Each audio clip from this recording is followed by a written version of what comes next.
Amém, irmãos? Irmão, hoje veio minha família comigo, Carol, minha esposa, né, o Emanuel, está passando ali atrás ali, o Benjamin, né, meus dois filhos, o Emanuel é o mais velho, de 5 anos, o Benjamin é o mais novinho, de 3 anos de idade, são um presente de Deus para nós, né, na última vez que eu vim aqui, no mês passado, tem um mês que eu vim aqui, eu compartilhei algumas coisas, né, que ele experimentou no Senhor, e glória a Deus por isso. Estamos aqui hoje para ministrar uma palavra, já fui carregado, né, a respeito da sequência de mensagens que nós estamos compartilhando, que a igreja está compartilhando aqui, e eu quero somar um pouquinho, né, um pouquinho daquilo que o Senhor tem colocado nos nossos corações, com o nosso entendimento a respeito da nossa postura no reino, que nós podemos tirar do Sermão da Montanha. Amém? Abra sua Bíblia comigo, por favor, no livro de Mateus, no capítulo 5. Mateus 5. Quem encontrar, fala amém. Mateus capítulo 5, versículo 1, vamos lá. Certo dia, quando Jesus viu que as multidões se ajuntavam, subiu à encosta do monte e ali se assentou. Seus discípulos se reuniram ao redor e ele começou a ensiná-los.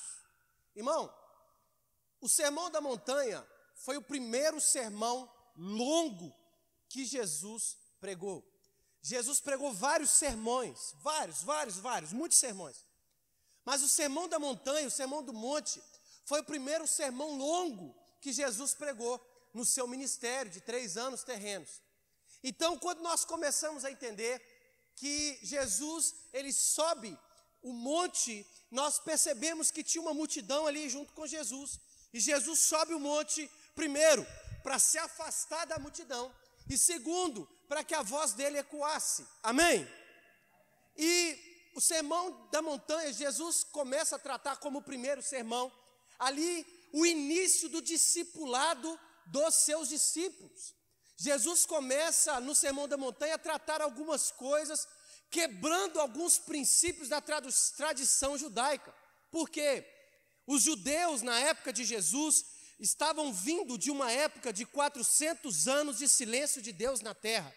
Deus havia falado através dos seus profetas. Na sua Bíblia aí, você vai folhear, se você voltar em Mateus aí, você vai ver os profetas menores, que foram ali os últimos profetas, alguns, né, contemporâneos de Daniel, outros, Daniel era contemporâneo de Ezequiel, e daí por diante, e você vai ver ali os profetas sendo usados por Deus, ponto, amém?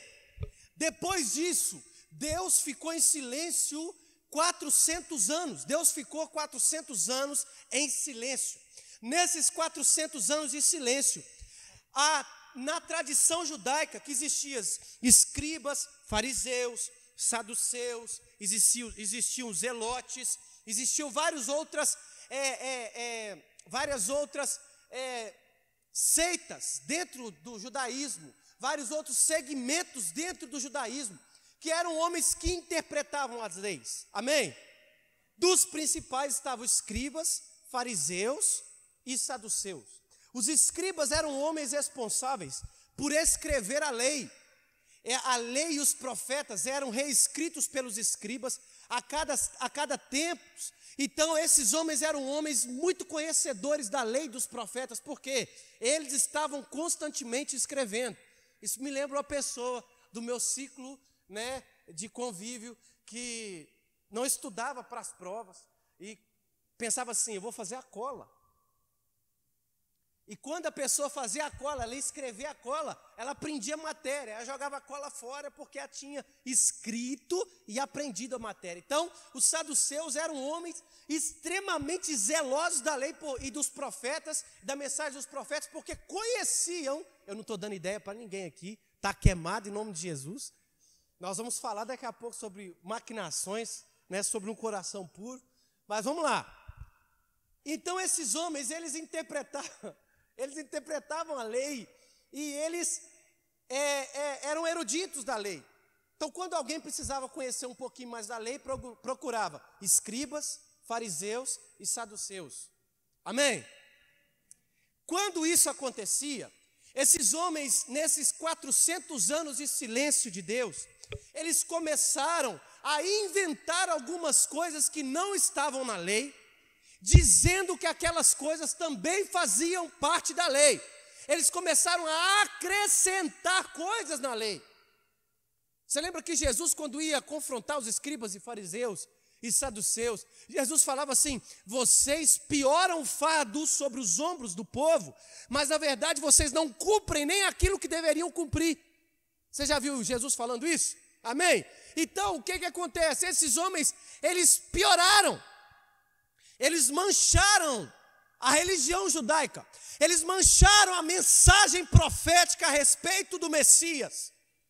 Porque eles começaram a deturpar-se nesses 4 anos, a se perder. Deus havia se calado no dom profético, não assim de um falando para o outro, no dom profético, nos profetas. Deus havia se calado usando profetas que profetizavam diretamente a nação de Israel. Amém? Então nós começamos a entender que a religião judaica estava totalmente deturpada. Amém? Existiam homens e mulheres sérios, existiam, né? Nós vemos vários, mas muitos deles ou eram oprimidos, ou eram pessoas sérias, ou eram pessoas oprimidas porque não tinham conhecimento, ou eram pessoas que estavam usando daquela deturpação para oprimir as pessoas. Amém? E os discípulos cresceram no meio dessa religiosidade bagunçada. Pedro, Tiago, João, Lucas não, André, eles cresceram no meio dessa religiosidade deturpada. Então eles cresceram entendendo que mais valia a aparência do que verdadeiramente ter um coração transformado. Eles cresceram aprendendo que eles poderiam manipular a religiosidade para poder cumprir os seus fins, para chegar nos seus fins. Então eles usavam a religiosidade como desculpa para poder chegar no propósito que eles queriam. Eles esqueceram de Deus. E como se esqueceram de Deus, eles cresceram nisso, amém? Amém, irmão? Cresceram nessa religiosidade deturpada, aprenderam de maneira errônea. E no meio disso tudo, em um determinado momento da sua vida, eles conhecem Jesus. Jesus se apresenta como Messias, começa a curar enfermos e chama eles para serem discípulos de Jesus. Amém? Quando Jesus chama eles para serem discípulos, eles se alegram. Por quê? Eles haviam sido rejeitados. Eles haviam sido rejeitados pelos fariseus, pelos escribas. Por que eles haviam sido rejeitados? Deixa eu te falar uma coisinha. Eles haviam sido rejeitados pelos escribas, porque todo homem judeu, quando fazia 12 anos, ele precisava se apresentar diante da sinagoga e falar lá na sinagoga a lei de cor. E a interpretação que ele tinha a respeito da lei. E sabe o que é maravilhoso? Nós entendemos que o próprio Jesus passou por isso. Jesus estava lá, mas Jesus, quando chegou e eles foram interrogar Jesus, Jesus começou a ensinar eles. E quando o homem passava por esse rito de passagem, que hoje a comunidade judaica chama de bar mitzvah, quando ele passava por isso, eles separavam os especiais dos normais, dos comuns. Os especiais eram selecionados para ficar no templo, para serem escribas, para serem discípulos dos fariseus, dos saduceus, para poderem dar continuidade àquela cultura, para poderem dar continuidade àquele costume, para poderem fazer parte daquele grupo. Os outros voltavam para casa para ser pescador, para ser isso, para ser aquilo. Aí vem Jesus, o mestre dos mestres, passa na terra. Algumas pessoas estão entendendo o que eu quero dizer. Chama os rejeitados. Sabe por quê? Porque o discipulado de Jesus não tem nada a ver com a sua capacidade, tem a ver com aquilo que ele vai fazer em você, tem a ver com aquilo que ele vai gerar em você, tem a ver com o destino que ele vai te levar. E tem pessoas aqui, irmãos, que entraram aqui nessa noite cansados,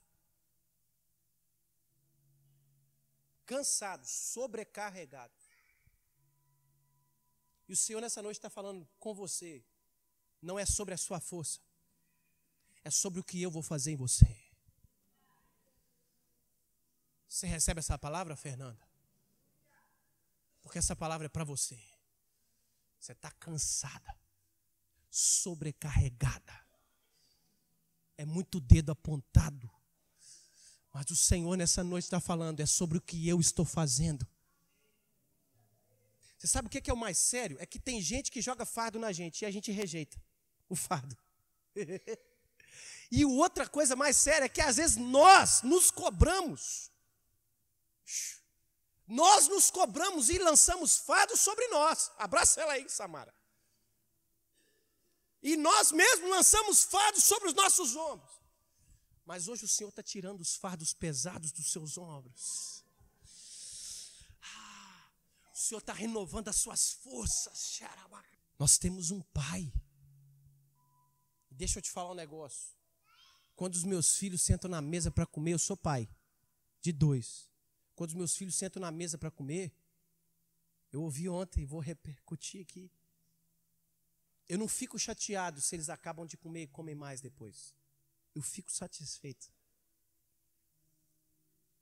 Eu não fico acusando, falando que custou alguma coisa. Eu quero que eles comam mais.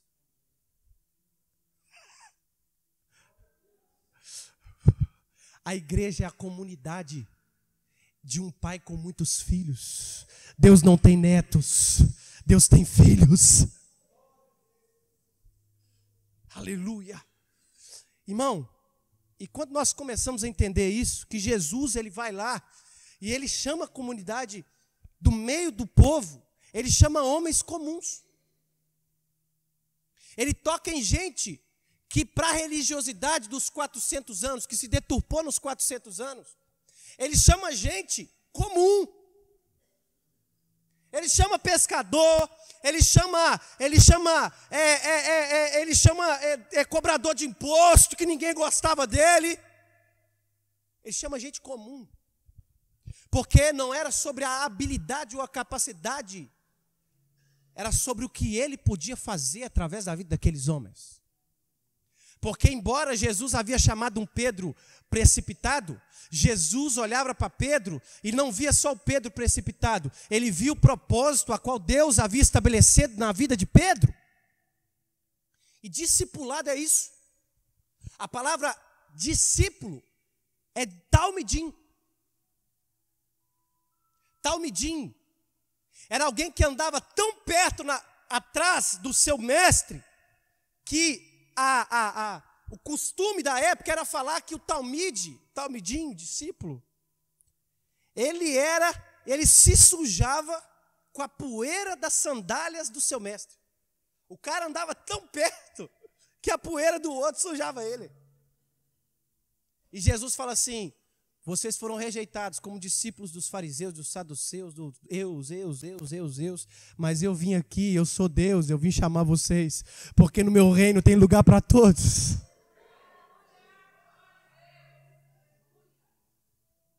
E aí começa. Por que começa? Jesus ele veio, e como ele estava discipulando, ele tinha 3 anos para discipular. 11, vamos falar 11, porque um traiu, morreu. Mas ele tinha 3 anos para discipular e preparar 11 homens. Ele não perdia tempo. Então, quando Jesus vem, ele começa a desconstruir a religiosidade e costumes que aqueles homens cresceram aprendendo a ter. Porque a religiosidade e os costumes eram religiosidade e costumes que estavam sujos por causa dos líderes religiosos daquela época. Eles não liam a lei, eles liam a interpretação que o fulano disse a respeito da lei. Então, se o fulano rejeitava o pobre, ele rejeitava o pobre, porque, amaldiçoado. Ele não trazia solução, ele trazia rejeição. Porque o problema da religiosidade do homem é esse. o problema da religiosidade que o homem cria é tudo aquilo que ele não entende ou não consegue consertar, ele rejeita. Mas Deus sabe de todas as coisas. E não há nada impossível para Deus. A religião rejeita, Deus traz para perto e transforma. Deus traz para perto e dá uma nova natureza. E Jesus chama 12 homens. E ele começa agora a desconstruir os seus discípulos. Desconstruir a religiosidade que tinha no coração dos seus discípulos. Porque como eu vou ter uma postura no reino de Deus, se eu ainda estou tentando viver no reino de Deus, da maneira que eu vivia lá fora, da maneira que eu vivia no reino de Satanás, isso é impossível. Se eu estou vivendo no reino de Deus, existem regras e princípios nesse reino, existe uma necessidade para que eu tenha postura nesse reino, que eu não nasci com ela, que eu não aprendi na sociedade a tê-la, mas que eu recebo ela quando Jesus me torna nova criatura, e Ele semeia dentro de mim o Espírito de Deus. O Sermão da Montanha não foi para a multidão, o Sermão da Montanha foi para os discípulos. Eu vou te provar daqui a pouquinho aqui. E Jesus começa a desconstruir a religiosidade daqueles homens. No Sermão da Montanha, Jesus vai ensinar sobre jejum. E toda vez que Jesus vai ensinar sobre alguma coisa, ele fala assim: eles fazem desse jeito, vocês não vão fazer assim. Eles andam jejuando assim, ó. A pessoa perguntar: por que você está assim? Estou jejuando. Ah, tadinho, eu sou santo demais. Jesus falou assim: está jejuando? Lava o rosto, passa um olho, lava o rosto, passa um óleo Monange no rosto.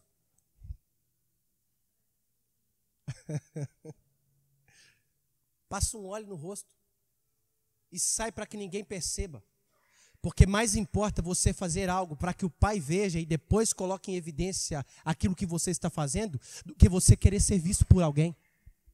Você vai orar, você quer mostrar que tem intimidade com Deus? Não queira mostrar no meio dos outros. Não preocupe com isso, não. Preocupe-se em se encontrar com o seu Pai no secreto, e o Pai que vem em secreto te recompensará. No Sermão da Montanha, Jesus vai ensinar os discípulos sobre perdão. No Sermão da Montanha, Jesus vai falar com seus discípulos sobre a postura que eles precisam ter a respeito das contendas e das afrontas que eles sofreriam ainda por causa do Evangelho. Jesus vai desconstruir e vai falar com eles a respeito de ajudar os pobres. Jesus vai falar com eles a respeito que nós devemos amar os nossos inimigos, sobre o divórcio. Jesus vai falar sobre o adultério. Jesus vai falar que na lei o homem era só condenado por aquilo que fazia. Agora Jesus fala assim: o homem é condenado por aquilo que está dentro dele. Sabe o que Jesus estava fazendo? Mostrando o problema, para que não houvesse mesmo solução. Jesus, então qual que é o problema? Se o problema é meu coração, o que é que eu preciso? Nascer de novo da água e do Espírito para viver algo novo. Jesus estava desconstruindo os discípulos. Queridão, deixa eu te falar um negócio. Se Jesus está te desconstruindo, fica feliz, você é um discípulo de Jesus. Jesus falou com os discípulos sobre jejum. Jesus falou com os discípulos sobre ansiedade. Olha só que coisa extraordinária. Jesus ensina os discípulos sobre ansiedade no Sermão da Montanha. Jesus fala sobre não julgar os outros. Jesus fala que existe uma oração verdadeiramente eficaz e eu não sou ouvido pela força do meu braço ou por aquilo que eu faço, ou por eu tanto repetir. Não, eu sou ouvido por um coração quebrantado. Jesus vai falar sobre a porta estreita do reino de Deus. Jesus vai falar sobre uma árvore que dá frutos. Jesus vai falar sobre quem realmente são os discípulos dele. Jesus vai falar sobre aquele que ouve a palavra e pratica. O resultado disso tudo. São 3 capítulos do Sermão do Monte. Em Mateus, porque tem em Lucas também.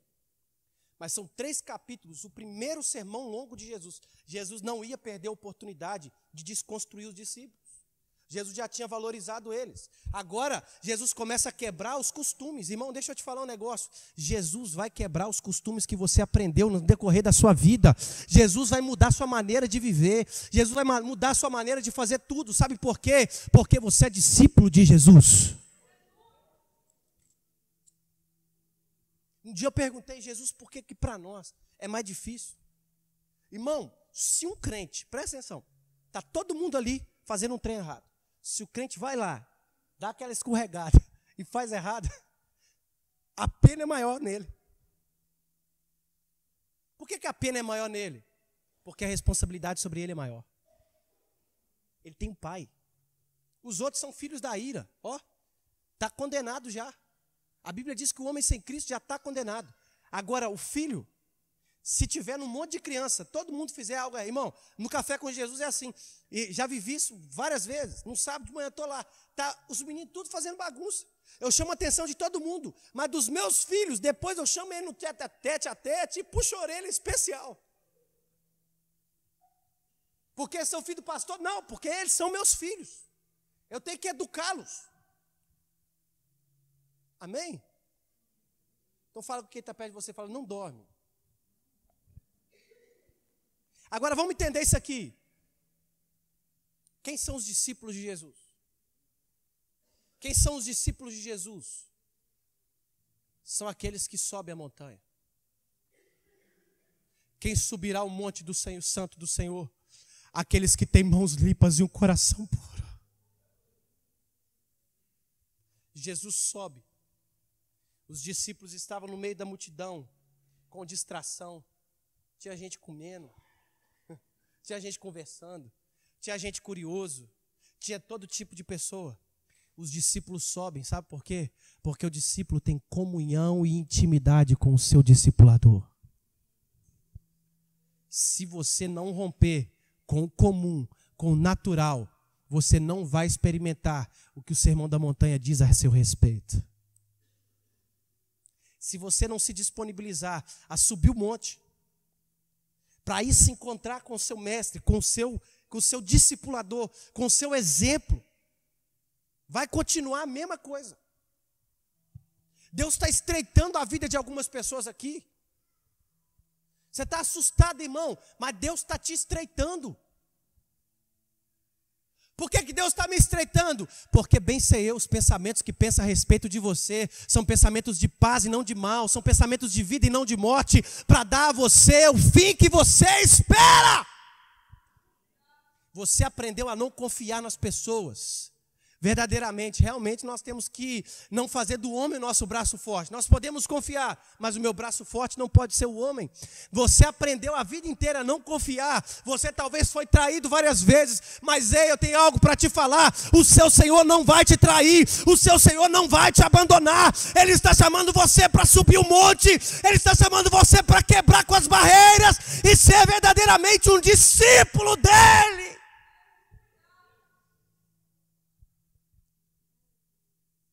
Nós somos discípulos de Jesus. Jesus sobe o monte, os discípulos prestam atenção no que Jesus estava fazendo. Sabe qual é o maior problema nosso? Nós não estamos prestando atenção no que Jesus estava fazendo. Eles só sobem o monte, depois que Jesus sobe e se assenta, eles vão ter com Jesus.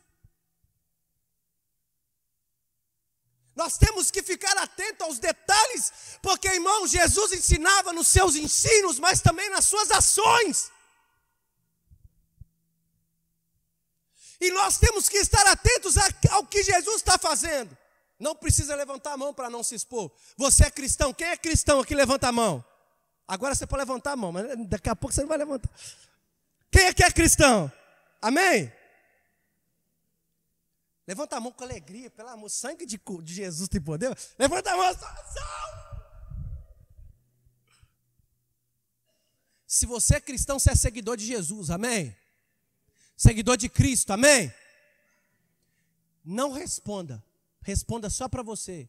Quantas vezes você leu pelo menos os evangelhos que falam a respeito do seu Senhor?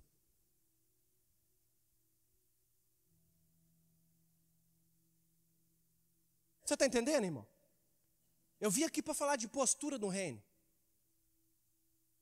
Não é esse o tema?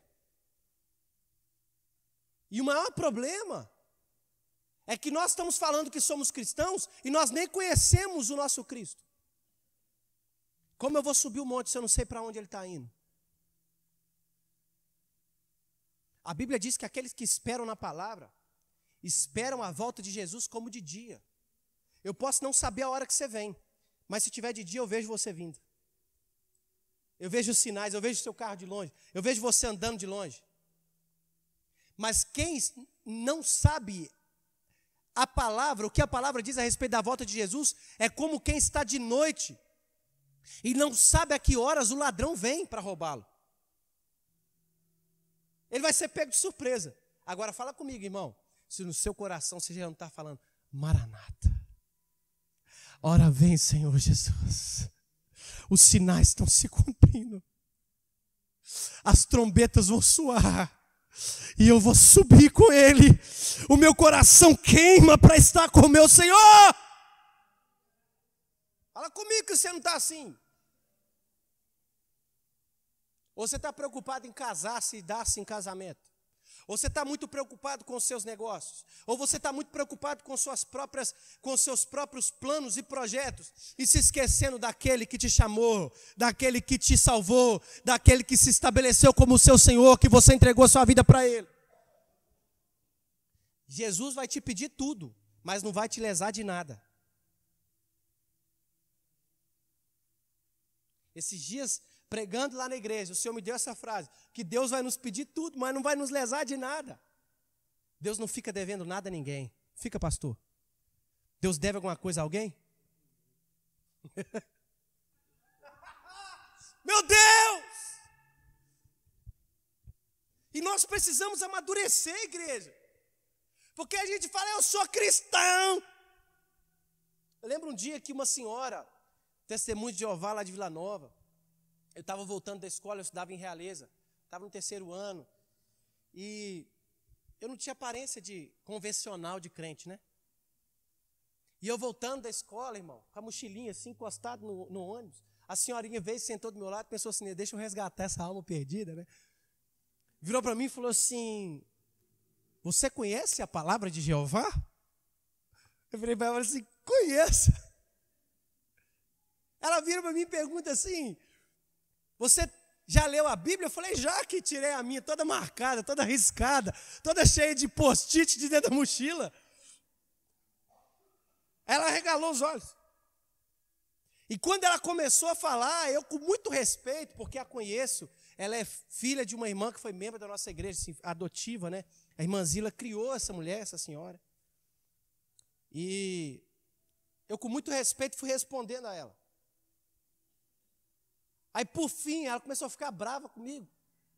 E eu não queria discutir com ela. Eu falei, senhora, eu só vou falar uma coisa com a senhora. Se nós já estamos vivendo o reino, a senhora me fala onde tem uma cidade que as ruas são de ouro, o mar é de cristal, que não tem dor, que não tem choro, que não tem pranto, que eu quero ir para lá também. Eu estou sofrendo demais aqui, eu quero ir para lá. Aí ela saiu, irmãos, e ficou tudo bem. Mas por que eu estou te falando isso aqui? Tem muito crente sendo enganado e enrolado, porque não tem intimidade com aquilo que o Cristo mandou ele fazer. Quer ter intimidade com a palavra. Irmão, você faz tudo. Eu quero te convidar. Olha lá no seu celular, no seu Instagram, quanto tempo você fica no Instagram. Eu te desafio, esse mês, o tempo que você fica no Instagram, nas redes sociais, você tirar para ler a Bíblia. Se em um mês a sua mente não começar a ser transformada, irmão, eu estou duvidando do Evangelho. Isso eu não vou duvidar, porque eu sei que a sua mente vai ser transformada. Agora entenda algumas coisas comigo, em nome de Jesus, eu já estou caminhando para o final dessa palavra. Jesus sobe no monte, os discípulos sobem para ouvi-lo. Agora preste atenção, irmão. Jesus sobe o monte, amém? Os discípulos sobem para ouvir Jesus. Amém? E acontece algo precioso. Jesus começa a ensinar os seus discípulos. Jesus começa a ensinar os seus discípulos. Fala comigo assim, Jesus ensinava os seus discípulos. E sabe o que é precioso? A multidão recebia aquilo que Jesus ensinava para os discípulos. Então a multidão vivia resquícios, Romélio e pastor Salvador, daquilo que Jesus estava liberando sobre os discípulos. Sabe quando Abre Campo vai viver uma transformação sobrenatural, missionário Fernando? O dia que a igreja começar a subir o monte para se assentar ao redor de Jesus. Porque eu li na minha Bíblia que a igreja partia o pão, tinham tudo em comum, viviam a palavra e os caíam na graça do povo, e o Senhor acrescentava a eles aqueles que se haviam de salvar. A igreja estava sendo igreja, e por ser igreja eles estavam alcançando multidões. Deus vai usar essa igreja poderosamente nessa cidade. Você recebe essa palavra? Deus vai usar essa igreja poderosamente nessa nação. Mas ei, deixa eu te falar um negócio. Para de terceirizar. Nessa noite Jesus está falando, sobe para o monte, se assenta ao meu redor, porque eu quero falar com você. Quando você subir no monte, Jesus começar a falar com você. Eu já estou caminhando para o final.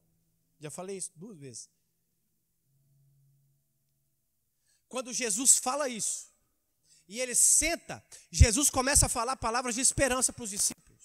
E nas palavras de esperança que Jesus começa a dar para os discípulos, Jesus também começa a confrontar os discípulos. E outra coisa, Jesus também começa a desiludir os discípulos. Jesus vai falar, bem-aventurado, você é abençoado com alegria, quando você é pobre de espírito. E pobre de espírito, irmão, não é quem é zerado de capacidades. A gente fala isso, é o dito popular. Mas aqui quando a Bíblia fala humilde de espírito ou pobre de espírito, a Bíblia está falando, a Bíblia está apontando para aquele que chega diante de Jesus, ainda que tenha muito, ainda que tenha 1 milhão de diplomas, ainda que possua muitas coisas, ele se dobra diante de Jesus e fala, Jesus, quem sou eu sem a tua presença? Eu não sou ninguém, Senhor, eu ainda sou pequeno. Eu não sou nada. Eu não sou digno de estar onde eu estou. O que eu construí, o que eu fiz, não me torna digno de viver aquilo que eu estou vivendo. A Bíblia diz que Jesus vira para os discípulos e fala, vocês são abençoados com alegria se vocês receberem isso. A Bíblia vai falar, Jesus vira para os discípulos e fala, olha, vocês que choram com propósito, não é chorar sem propósito. Tem muita amante que está chorando porque perdeu o seu amante, porque ele voltou para sua família. Esse choro Deus não quer consolar, não. Esse choro Deus quer que exista. Deus não quer só ver você feliz, não. Deus às vezes vai fazer você se entristecer para que haja arrependimento. E no arrependimento vem a vida, e com a vida vem a alegria do Espírito de Deus. O reino de Deus é um reino de alegria no Espírito Santo. Amém? E Jesus começa a confrontar os seus discípulos. Bem-aventurados, os humildes, porque eles vão herdar a terra.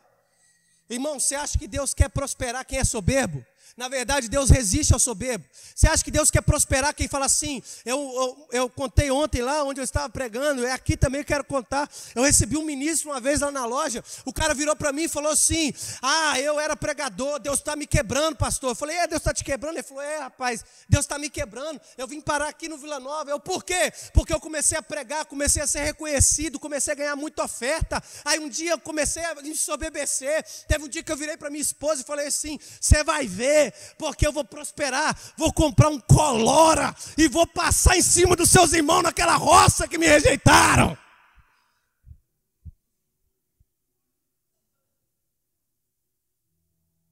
Você está vendo que eu sou rico é porque Deus está comigo. Isso é a herança do calvinismo. Deixa eu te falar uma coisa. Deus está me prosperando, Deus está te prosperando. Porque Deus tem um propósito em fazer isso. O humilde de coração, ele entende o porquê Deus está fazendo. Por isso que ele vai herdar a terra. Porque o humilde nunca vai se esquecer de que o que ele tem não é dele, é do Senhor. Ele nunca vai usar o que tem para atropelar o outro. Amém? Vamos continuar. Jesus vai desconstruir os discípulos.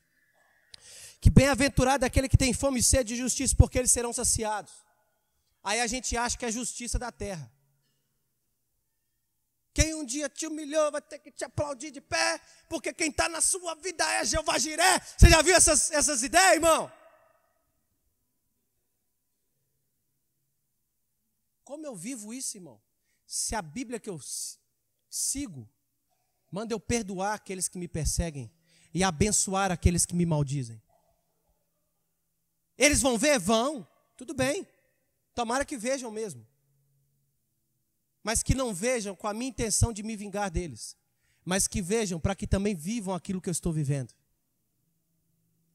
Amém? Eu quero acabar isso aqui porque eu quero encerrar mesmo, de verdade. Os misericordiosos, porque serão tratados com misericórdia. Irmão, eu vivi um tempo na minha vida que Deus me pedia tudo que eu tinha. Eu ganhei uma vez uma blusa. Qual que é o time lá da Espanha? Barcelona. O filho do cara jogou no Barcelona. Ele ganhou uma blusa lá, porque eles dão várias blusas. E esse cara deu uma blusa do Barcelona para o filho. O cara foi em Vila Nova, liberou uma palavra sobre mim. Eu lembro que o trabalho de jovens tinha 3 jovens. Ele liberou uma palavra sobre mim e falou assim: eu vou te dar essa blusa como memorial. Eu tinha uma blusa original, irmão. Para quem cresceu assim, na dificuldade, isso era o top. Um dia eu passando na rua, Deus falou comigo assim: dá sua blusa para aquele mendigo ali. Ó. Então eu vivi isso muitas vezes. E eu não fazia isso porque eu achava que ia colher depois, mas presta atenção. Bem-aventurado o misericordioso, porque ele vai colher várias vezes. Várias vezes. Eu, no momento de necessidade, Deus supria e falava comigo assim: eu não me esqueci daquele dia. Você lembra aquele dia? Não esqueci dele. Eu não fico devendo nada para ninguém. Quem é que lembra aquele monte de jovem que vinha aqui direto, nos cultos assim, sem compromisso, e vinha aparecer aqui de carro comigo? Você acha que eles pagavam a gasolina? Ah, eu tenho carro, mas não tenho. Não, eu pago a sua gasolina. Eu ofertava na vida deles. O dia que eu fiquei sem dinheiro para abastecer meu carro, apareceu um e me abençoou. O Senhor falava comigo assim: eu não me esqueci daquele dia.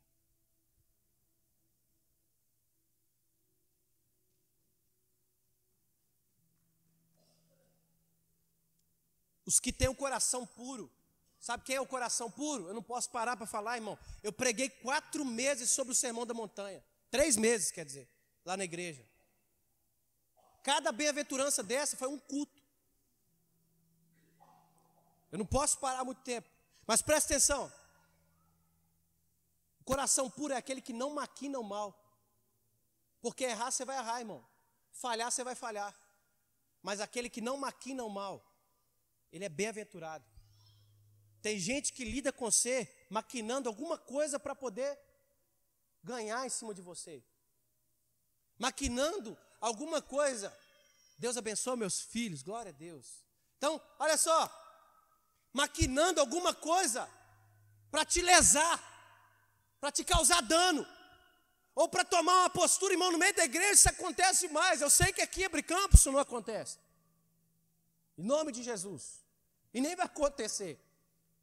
Mas tem gente que por causa de posição, ele fica maquinando uma hora de o outro. Ele está sendo amaldiçoado, porque o contrário de abençoado com alegria é amaldiçoado. Jesus fala com seus discípulos que aquele que promove a paz é chamado filho de Deus. Jesus fala, agora aqui é onde eu quero parar e pronto. Bem-aventurado é aquele que é perseguido por causa da justiça, pois o reino dos céus lhes pertence. Olha para quem está perto de você e fala assim: você vai vai ser perseguido.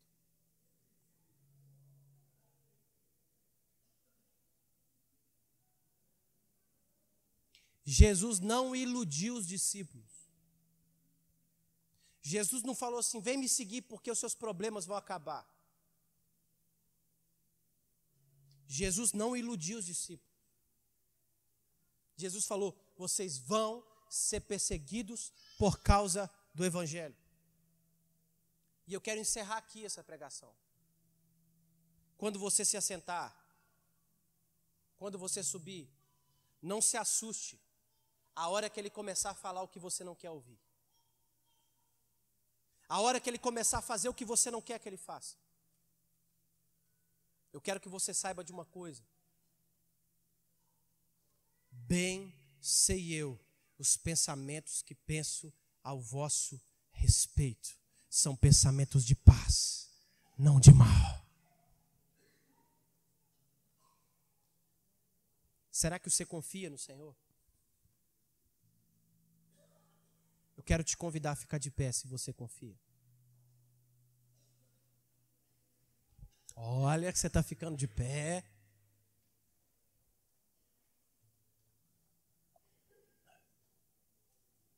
Coloque a mão no seu coração.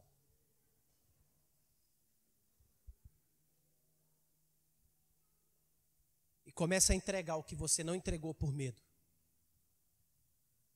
No seu lugar. De repente você não entregou pessoas. E Deus hoje está falando, me dá o Isaac. De repente você não entregou coisas, situações. Rancor, porque você ainda quer que a pessoa se aproxime de você. E Deus está falando, sobe no monte, senta e deixa eu te desconstruir. Deixa eu desfazer você. Deixa eu te confrontar.